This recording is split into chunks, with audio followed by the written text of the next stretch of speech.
Hey guys, I'm back, and in today's video I'm going to continue my discussion of Ben 10 Classic and how I personally believe it to be a masterpiece. So let's pick up right where I left off last time, the villains of Ben 10.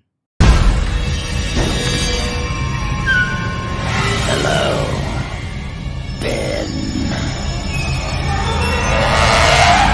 So in the first part of this series, I talked briefly about how critics seem to dislike a lot of classic series villains due to the fact that they all just want to take over the world. I've already talked a little bit about this criticism in part 1, and how I feel that the way the villains were characterized was what I personally found to be more important, and allowed me to overlook the fact that so many Ben 10 villains seem to have very similar motivations. So this time I'm gonna try and tackle this criticism from a new angle, by using a villain that literally critics and fans alike both really seem to hate, Subliminal.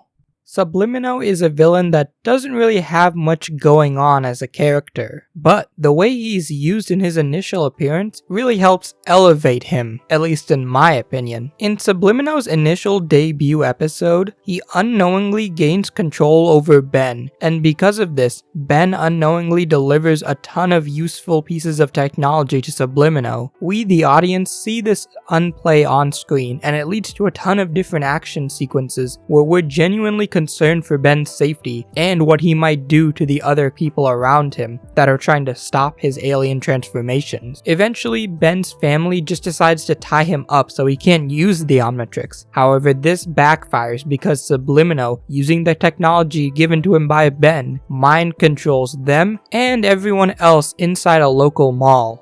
Subliminal could have just been another villain that tries and takes on Ben directly, or try and mind control him and his family in the very beginning of the episode, but by using Subliminal in this way, the episode is able to build up a little bit of suspense and tension, which makes the ultimate battle between Ben and Subliminal towards the end a lot more impactful. Basically, to sum up what I'm trying to say here, even though Subliminal as a character really isn't even my personal favorite villain, and his motivation is shared by a lot of other Ben 10 villains, that doesn't really matter, because ultimately, the way the story uses him makes him more compelling. This is the other reason why I don't mind the fact that the classic series villains all share very similar motivations of wanting to rule the world, because they're either characterized differently enough to make their different plans more interesting and engaging, or they're used by the writers in very unique and smart ways that helps make those episodes they're in stand out more and feel more interesting and dynamic.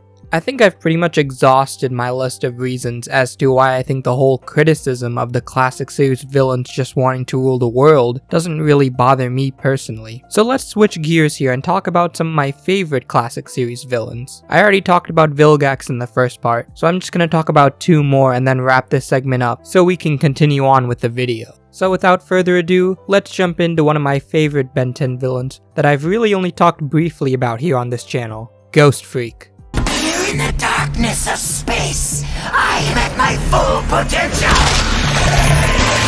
Ghostfreak is one of the scariest Ben 10 villains ever put to screen, at least in my opinion. He's a sadistic, cruel, and merciless monster that seems to take great joy in taking over others' bodies and using them for his own twisted ends, which is showcased beautifully in his initial debut episode, where it's revealed that this whole time, Ghostfreak has been aware of Ben transforming into him, and has had his consciousness trapped within the Omnitrix for a very long time. And now that he's finally out, he wants to take over Ben's body and force him to be trapped as Ghostfreak, in order to punish him for using him without his consent this whole time. This motivation is both psychotic and disturbing, yet also strangely understandable. Sure, Ghostfreak is going way too far by doing this, but at the same time, he's kind of in the right. I mean, imagine being trapped against your will and being forced to turn into a 10-year-old boy, just so he can go play pranks on his cousin or fight some random villain you don't care about. It probably wouldn't be very fun, so it makes sense why Ghostfreak would want revenge against Ben.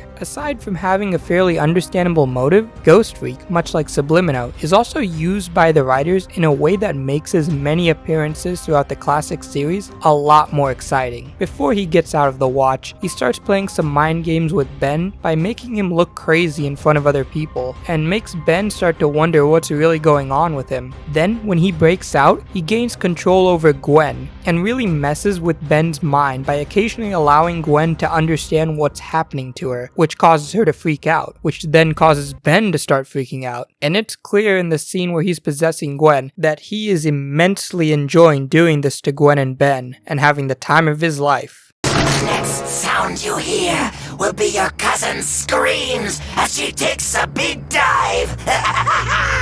The way Ghostfreak is used here in his initial appearance really makes him seem like an unstoppable threat that the Tennysons can't possibly hope to overcome, which is then further emphasized in Ghostfreak's next appearance in Season 3, where we learn he is actually the leader of the Halloween trio, a trio that has been causing consistent problems for the Tennysons all throughout Season 3. This twist is incredibly shocking, and once again showcases Ghostfreak's affinity for mind games, and showcases his great strength as well, as he's almost able to get control of Ben's body, and were it not for Gwen's quick thinking, he might have actually been able to do so by the end of the episode.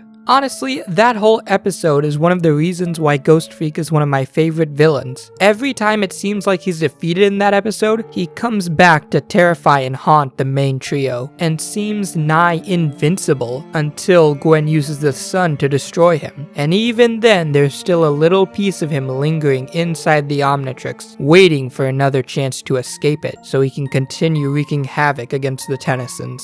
But I think I've talked enough about Ghostfreak for now. Let's move on to my favorite classic series villain, shall we? I've got all your powers, plus my own! I'm Kevin 11! Kevin Ethan Levin is a kid who runs into Ben at an arcade during one episode of the classic series, who Ben quickly takes a liking to and befriends. Unfortunately, their friendship doesn't last very long, and the two quickly become bitter rivals towards one another. Now, I've already talked a lot about how I think Kevin's tough upbringing in New York played a large part in his insanity, and how that makes him a lot darker of a character than we usually get to see on Ben 10. So in this video, I want to talk more about Kevin's role as Ben's foil. For those of you that don't know what foil means, I'll put a definition on screen here, but basically a foil is a character who has a contrasting worldview or personality to that of the main protagonist, and is usually used to help highlight key character traits of the protagonist's character. Now, most of you are probably already familiar with this idea of a foil, even if you've never actually heard that term before. Joker and Batman, for example, are foils to one another that help bring out the best and worst traits in each other. Another popular foil character you've probably already heard of is Lex Luthor, who is the opposite of Superman in seemingly every way imaginable. Whereas Superman is humble and kind, Lex Luthor is arrogant and cruel. Whereas Superman has powers that make him seem to be a god amongst men, Lex Luthor, on the other hand, is just an ordinary man with a vast amount of knowledge and wealth at his disposal. Now, even though Lex and Superman and Batman and Joker are more well known and popular than Ben and Kevin, I genuinely believe Kevin and Ben are better than, or at the very least, on par with these popular examples, at least in terms of writing. Let me explain why. Let's go back to the beginning of this segment where I talked about how Ben and Kevin actually became friends for the first part of that episode. Ben and Kevin actually get along and seem to have very similar outlooks on life. This helps Kevin really feel like a different version of Ben that, in a way, he very easily could become if he didn't have the guidance of his family. The idea of a foil to the protagonist initially getting along with them due to their similarities as people, only to then later become rivals in order to showcase their differences as people to us, the audience, is, in my opinion, genius. It's so genius, in fact, that versions of Lex Luthor and Superman Superman and Batman and the Joker have also had a similar story to this. Batman in the Telltale games, for example, befriends Joker before he becomes a villain, and Superman in Smallville befriends a young Lex Luthor before eventually ending that friendship due to how evil Lex becomes, just like Ben and Kevin did in their initial episode. And honestly, while those two other examples sound like they'd be just as interesting as Ben and Kevin, I personally think Kevin and Ben's friendship is a lot more organic than those other two examples, mainly because we didn't know Ben and Kevin were eventually going to become rivals in that initial episode. Whereas in Smallville, we already know Lex Luthor and Superman are eventually going to become enemies, which kind of makes the whole friendship feel like a bit of a drag till we get to the good stuff.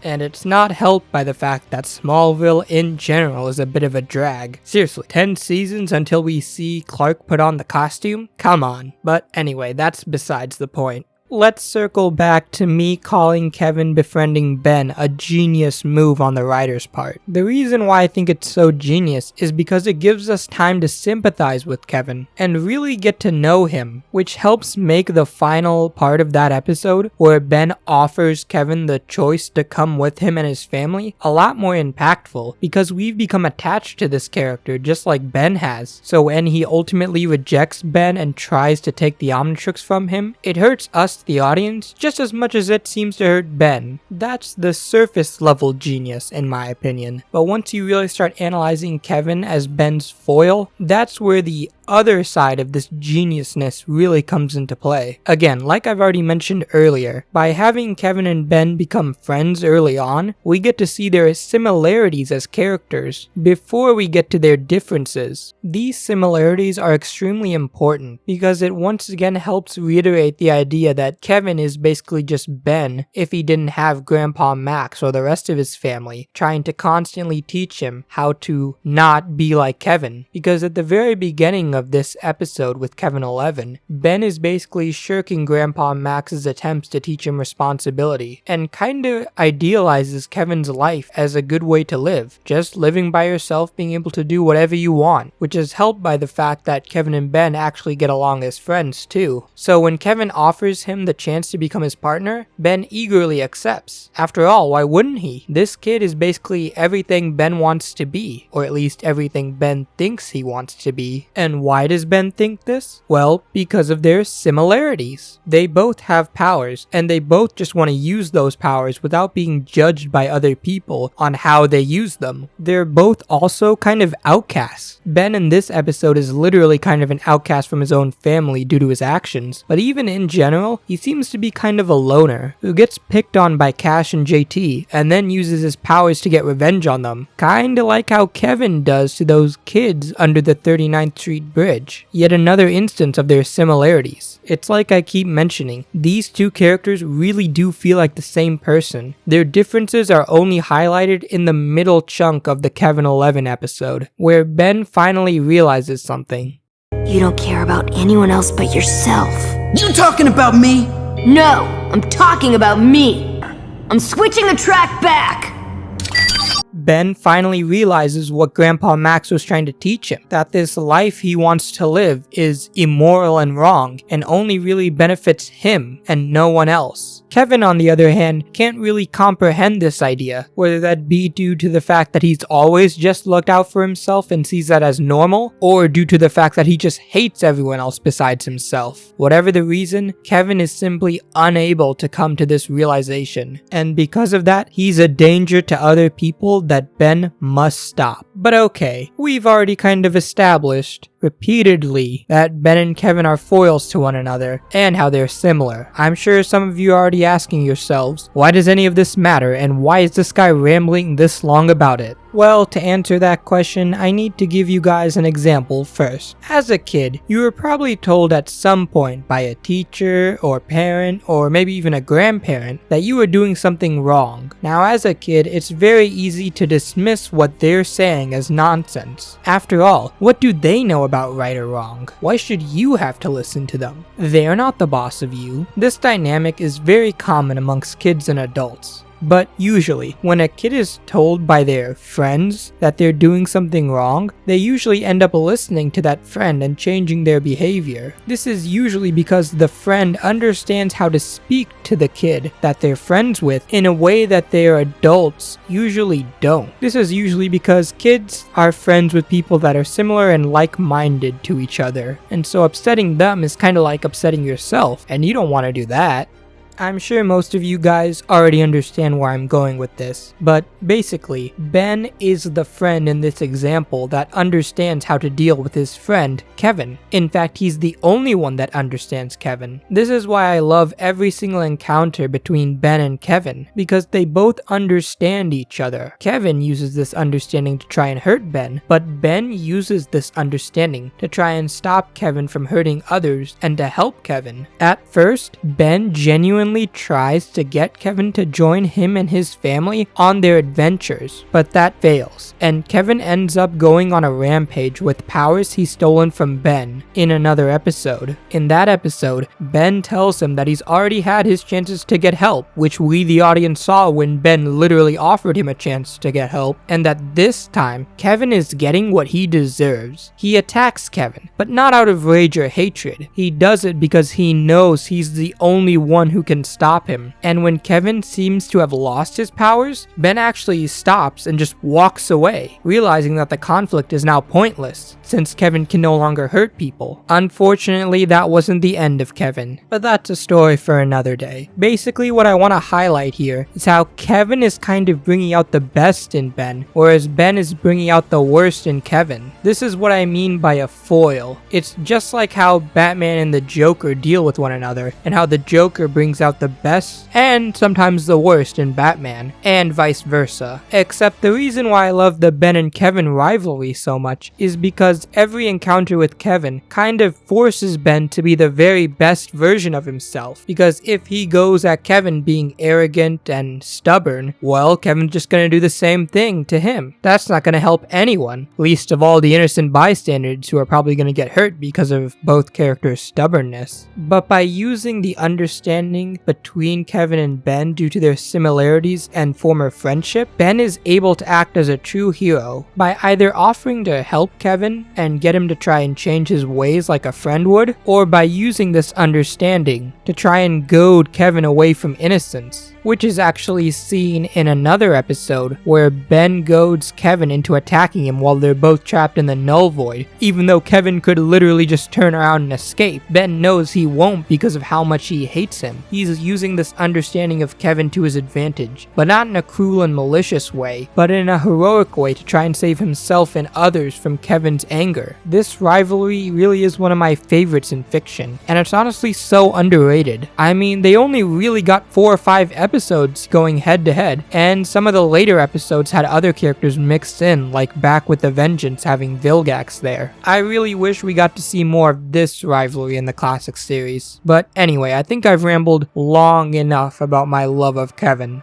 And unfortunately, it seems like I rambled a little too long. So instead of making this video 20 or 30 minutes, I'm just gonna cut this off right here. Sorry guys, I really don't like doing 2-parters, and I've never actually done a 3-parter before. But as usual, I rambled a little too long about Kevin 11. Who could have guessed? Anyways, in part 3, we'll be looking at one of my favorite episodes from the classic series, and how it really managed to encapsulate everything I love about it, as well as talk about a few criticisms that the classic series has received over the years that I don't particularly agree with. Sorry again for cutting it off here guys, but there's just not enough time in the day right now. If you enjoyed this video, please leave a like and consider subscribing, as it greatly motivates me to make videos this long, and also really helps out the channel. That's all for now guys, see you guys in the next part.